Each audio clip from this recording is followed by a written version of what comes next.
Calgary, the city of the future. That was a title of an article published by the Toronto Star yesterday. Pretty interesting title, something that I think a lot of us in this room hope to fulfill as we move forward. Now, just to get a bit of context, could you show me by raising your hand how many people have eaten at a food truck here in Calgary? Awesome. And how many of you follow YYC Food Trucks on Twitter?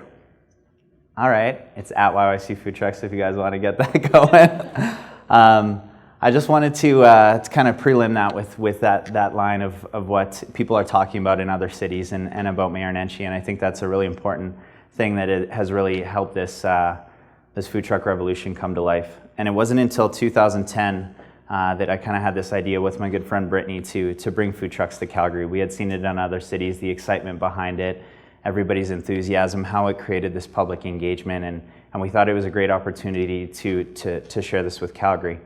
Now, we're going to fast forward to June 2011.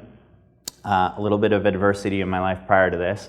I had taken over Fiasco. Our store had burned down. We reopened with new direction. We closed the store in December of 2010 due to high lease renewals.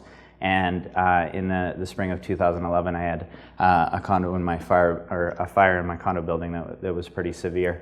So that's kind of again a little bit of a prelim to things we'll get to in a little bit. Now, in June 2011, Fiasco was nominated for an award for Best of Calgary, and I remember standing there and seeing Mayor Nenshi coming down the stairs and just feeling this excitement for an opportunity that I had actually in October around the time that he became our mayor. I was sitting at Purple Park, and he was sitting a table away from me with one of his staff discussing what was going to happen if he got into office. And I thought to myself, you know what, maybe I'll plant this seed right now and tell him that food trucks should be his first initiative because we were all really excited about it. And maybe it was a little bit of fear, maybe it was wrong timing, but it didn't happen. So in June 2011, I realized when he came down these stairs that I had to talk to him. And so as soon as the media scrum cleared, I approached him. I said, Mr. Nenshi, my name's James, and I'd like to bring food trucks to Calgary.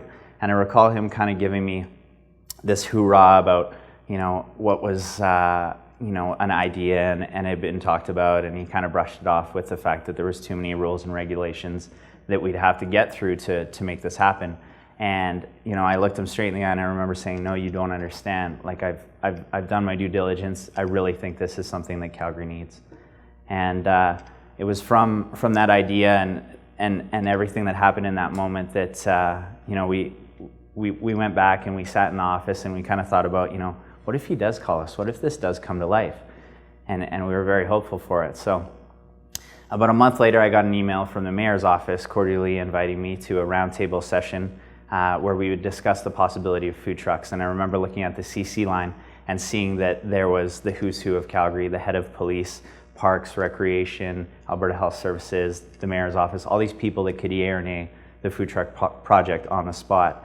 And I remember feeling this intense nervousness at that moment, something I think you feel when you see a police cruiser in your rearview mirror when you're driving down the road and you're not sure if you're doing anything wrong.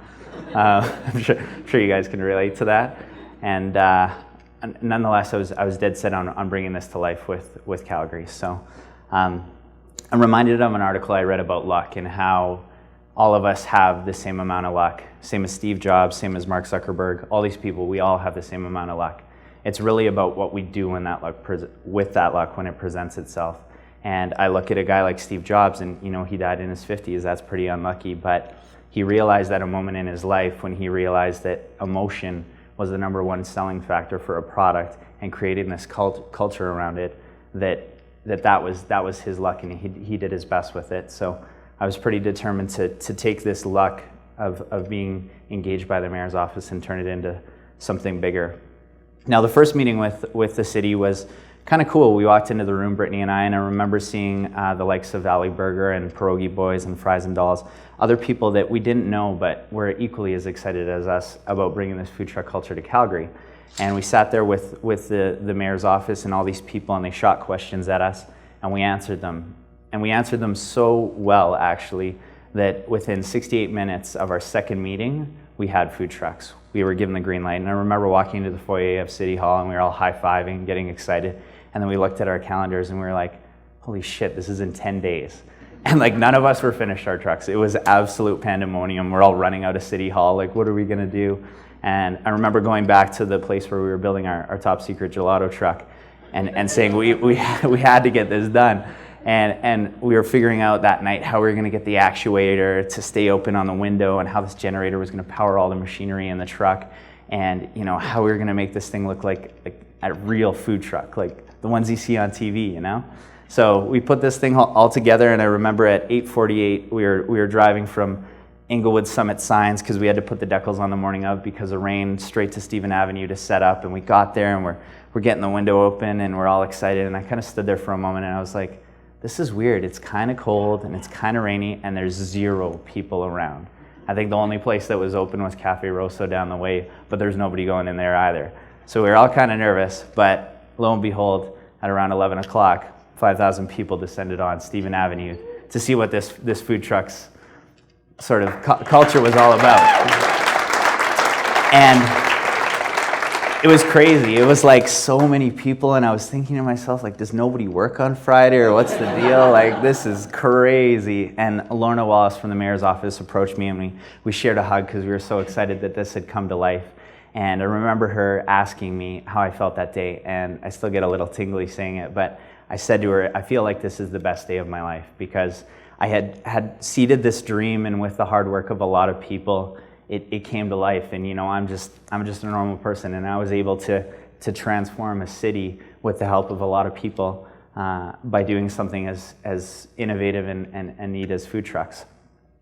And as a great man once said, be the change you want to see in the world. So I've had the opportunity in this last year to really feel how we've impacted communities, families, organizations, and our ability to really shift this way with this whole cut red tape thing, as well as the transforming government initiatives by the mayor's office and things like 3 things. It's so neat to see this idea with a little bit of momentum and the right amount of luck come to life and really do something great for our city. We just celebrated our 1-year anniversary back in August, and again we held it on a Friday because we're kind of silly like that.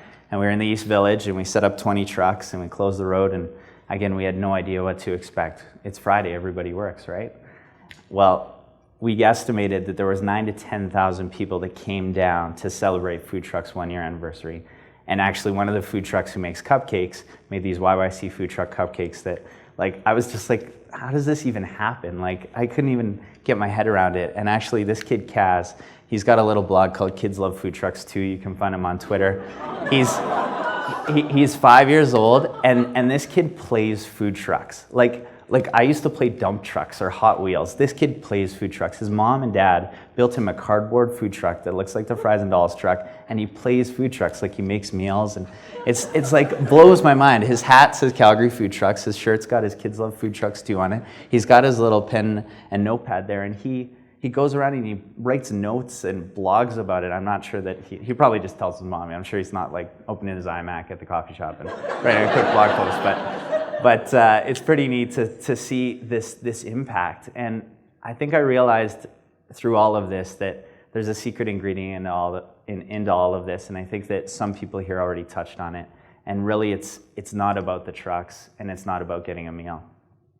It's about us getting back to the way things once were, when we weren't afraid to know our neighbors, and we talked about that with the library in Brentwood, and an opportunity for us to engage one another and, you know, meet at a park and throw our gloves in the middle and start a game of baseball, and, you know, going into spaces like the East Village and activating these public spaces. Central Memorial was brought up earlier. That's one that I'm really excited about because, yeah, Jonathan said, used to be just this derelict park, and now with Boxwood and what Sal's done there, and the restoration of the park and food trucks bringing people into the park, it's so cool to see this space that once was nothing become something great, and it's right in the middle of the city. It should never have been like that.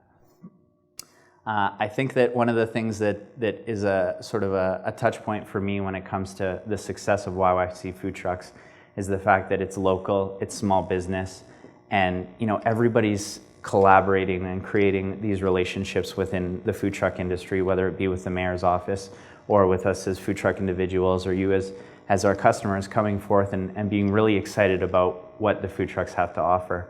I've learned throughout my life that working together as a team is far more rewarding than trying to do something on your own. And I think that this really is a testament, and it kind of blows my mind to think about this, but the food trucks is more of a movement that is rooted in authenticity more than some trend or fad or something to kind of give us an opportunity to eat food.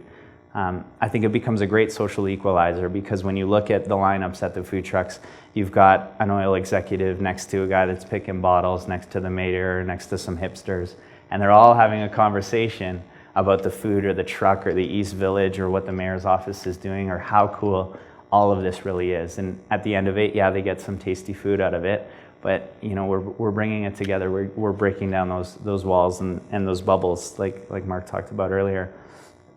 And I think that the real reason for all of this success is that people are choosing to be a part of it. It's not something that we jammed down their throat and bought a bunch of ads and tried to force it on people. It's just grown authentically through people choosing to really be involved. My vision for City 2.0 is talented people like yourselves stepping out and doing something great. It doesn't have to be big. It can be small. All that matters is that it's something great. It's very similar to Three Things YYC. I think it's about people like Sal from Boxwood and Jamie and Kelly from Una and Phil and Sebastian and Aviv Fried. These people that have taken this idea of what they want to provide a city in terms of food culture and infusing it with vibrancy and vitality. It's groups like We Should Know Each Other and Calgary Arts Development, Calgary 2012, Three Things YYC, YYC Food Trucks, Calgary Culture, all these groups that look to activate all this civic engagement within our city. It's our civil leadership really being informed and integrated in what we're doing, but also caring enough about evolving this whole concept. So I want to leave you with two things today. I realized throughout my life that if you want something bad enough and you work hard enough for long enough, something great will come of it. And I've also realized in the last little while that change is not something we should talk about. It's actually an outcome based on actions guided by a belief in something that's greater than ourselves. Thank you.